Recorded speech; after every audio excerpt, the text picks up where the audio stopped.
Hello friends, good morning everybody. Today मैं आज आपको रीड की टीचिंग मेथड के बारे में थोड़ा सा जानकारी आपको देना चाहूँगा। अनुमम टीचिंग मेथड जो होता है वो हमारी सभी सब्जेक्ट में होता है, चाहे लेवल 1 हो या लेवल 2 हो। हर रीड के प्रत्येक सिलेबस में टीचिंग मेथड होता है। हम क्या करते हैं, टीचिंग मेथड को सीधा पढ़ते हैं। लेकिन मैं आज आपको इस वीडियो के माध्यम से एक शॉर्ट ट्रिक बताना चाहूँगा कि हमें टीचिंग मेथड को पहले किस तरह से पढ़ना चाहिए और किस तरह से हम टीचिंग मेथड को पढ़ें ताकि टीचिंग मेथड है वो हमें समझ में आए। तो इस वीडियो को आप देखना ना भूलें। सबसे पहले अनुमम हम एक शिक्षक बनने वाले हैं और शिक्षक बनने वाले हैं तो हमें विद्यालय में जाके शिक्षण कार्य करवाना है। क्या कार्य करवाना है? विद्यालय में जाके हमें शिक्षण कार्य करवाना है। तो सर्वप्रथम आप शिक्षण के बारे में जानो, शिक्षण की परिभाषा जानो, शिक्षण के प्रकार जानो, शिक्षण के चर जानो कि शिक्षण में मध्यस्थ चर कौन सा है, आश्रित चर कौन सा है, और एक जो शिक्षक होता है वो कौन से चर में आता है, विद्यालय या विद्यार्थी के पाठ्यक्रम और विद्यार्थी वो किस चर में आते हैं, उसकी विशेषता क्या है, शिक्षण सूत्र हमें क्या कौन कौन से लागू करने हैं, उसके बारे में आप जानो। और अगर शिक्षण सूत्र में शिक्षण के प्रस्तर में अगर हमें बात करें तो आपको शिक्षण की 3 स्तर है वो सबसे इम्पोर्टेंट जानने ज़रूरी है। वो है एक तो हर्बर्ट के स्तर पे, मॉरिसन के आधार पे और हंट के स्तर पे। आपको पता हो तो हर्बर्ट ने स्मृति के स्तर बताए थे, मॉरिसन ने बोध स्तर पे बताया था और हंट ने चिंतन स्तर के आधार पे बताया था।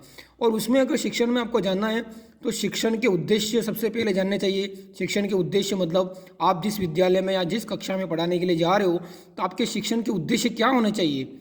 इसमें जैसे कि ब्लूम टैक्सोनॉमी आता है, ब्लूम टैक्सोनॉमी के अनुसार शिक्षण के उद्देश्य की बात अगर मैं बात करूं तो उसमें ज्ञानात्मक, भावात्मक, क्रियात्मक, इसके बारे में सर्वप्रथम जानो। इसके बाद में आप जानो कि पाठ योजना, यानी कि विद्यालय में जाने से पूर्व जो क्रिया करनी है वो आपको करनी है पाठ योजना। तो पाठ योजना के आधार पे ही हमें शिक्षण का कार्य करवाना चाहिए। अब पाठ योजना तो सर्वप्रथम आपको पता है कि पाठ योजना 3 होती है, वार्षिक पाठ योजना, इकाई पाठ योजना और दैनिक पाठ योजना।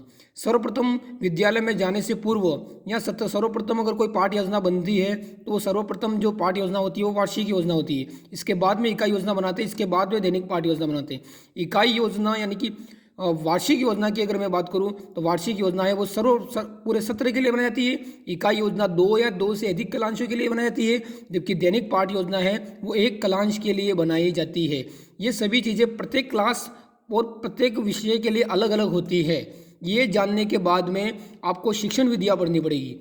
आपको सर्वप्रथम शिक्षण के बारे में जानना है, इसके बाद में पाठ योजना को जानना है, इसके बाद में आपको शिक्षण की विधियों को जानना है। तो सबको पता है कि शिक्षण विधियाँ सभी विषय की अलग अलग होती हैं और सब में नवाचारी विधियाँ भी होती है। जैसे अनुमम तो आगमन, निगमन है ना, हेuriस्टिक विधि, समस्या समाधान विधि और भी जो भी विधियाँ हैं हमारी। और इसके अलावा नवाचारी विधि में हम अभिक्रमिक अनुदेशन की बात करें, प्रायोजना की बात करें, इसके अलावा हम दल शिक्षण की बात करें, पैनल चर्चा की बात करें, ये सभी नवाचारी विधियों में आती है। उसके बाद में आप ये जानो कि आप शिक्षण कार्य करवा रहे हो तो उसमें आपको सहायक सामग्री क्या क्या चाहिए। तो सहायक सामग्री में दृश्य श्रव्य सामग्री के आधार पर, यानी कि इंद्रियों के आधार पर इसको 3 भागों में बांटा गया है, दृश्य, श्रव्य और दृश्य श्रव्य सामग्री। इसके बाद में ये पूरी प्रोसेस होने के बाद में आपके छात्र के आपने जो पढ़ाया, आपने जो शिक्षण करवाया, उसमें आपने इस पाठ योजना का इस्तेमाल किया, आपने शिक्षण विधियों का इस्तेमाल किया, तो बच्चे के व्यवहार में क्या परिवर्तन आया, उस व्यवहार को जानने के लिए हम मूल्यांकन करते हैं। तो सर्वप्रथम मूल्यांकन में सर्वप्रथम होता है वो तो आकलन। तो आपको आकलन की परिभाषाएं, अर्थ और प्रकार को जानना चाहिए, आपको मापन जानना चाहिए, मापन के अर्थ एवं परिभाषा को जानना चाहिए, आपको मूल्यांकन के प्रकार अलग अलग जो होते हैं उसको जानना चाहिए, आपको मूल्यांकन की विधियों को जानना चाहिए और इसके बाद में आपको उपलब्धि परीक्षण और सभी प्रकार की उसके अंदर जो जानकारियाँ है उसको आपको जानना चाहिए। Thank you so much. इस तरह से अगर आप पढ़ोगे आपकी टीचिंग मेथड है वो जल्दी कवर हो जाएंगी। वरना क्या होता है कि हम एक साथ करने में जाने में सभी सब्जेक्ट का अलग अलग पढ़ने के चक्कर में टाइम ज़्यादा हो जाता है। तो मेरा ये मानना है कि हमें सभी विषय की टीचिंग मेथड को एक साथ एक जगह पे मिला के फिर पढ़ना चाहिए, जिससे हमारी सारी शिक्षण विधियाँ एक साथ कवर हो जाएंगी और उससे हमें अलग अलग सब्जेक्ट की अलग अलग शिक्षण विधियों को पढ़ने की ज़रूरत नहीं पड़ेगी। Thank you so much.